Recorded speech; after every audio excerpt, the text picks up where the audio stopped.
Sir ये जो रजब भट्ट मुल्क से बाहर चला गया है, ये भी आपकी नजर में ठीक है, ये जो इसने किया सब इसके?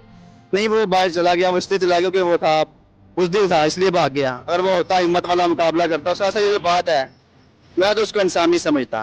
क्योंकि जो इंसान अपनी बेटी को, अपनी माँ को, अपनी बहन को दुनिया को दिखा रहा है, ना उन्होंने दुपट्टा लिया हुआ है, क्या दिखा रहा है? कि ये मुसलमान फैमिली और दुपट्टा किसी बेटी के गले में नहीं है, उनसे मजाक कर रहा है, भाभियों से गले मिल रहा है, माँ बाप डांस कर रहे हैं, एक बहन है उनकी, वो भी आजकल बहुत वायरल हुई है, अजीब सी जो है, और उसने भी बड़ा उद्यम मचाया हुआ है, लेकिन सरासर ये गलत है।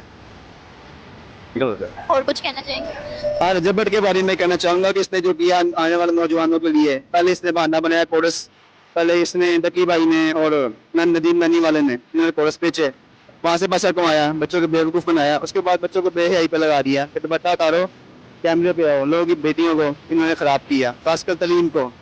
फिर उसके बाद जो मुहर्रम आए, इसमें इसने गुस्ताखी की है मनसाबा कराम के बारे में, और इसने गुस्ताखी की वजह से जो भागा है ये, तो ये गुस्ताखी ना करता, इस तरह ना करता, उसको क्या जाना था? इसने ये बात बहुत गलत की, सिर्फ और सिर्फ कुछ व्यूज के लिए, सब्सक्राइबर्स के लिए और पब्लिसिटी के लिए इसने ये हरकत की है।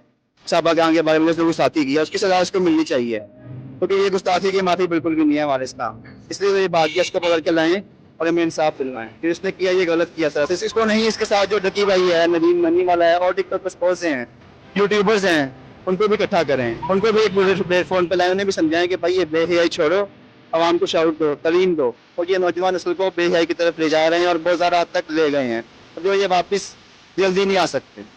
बिल्कुल, चलिए अच्छा लगा आपसे बात करके, बहुत शुक्रिया। Thank you.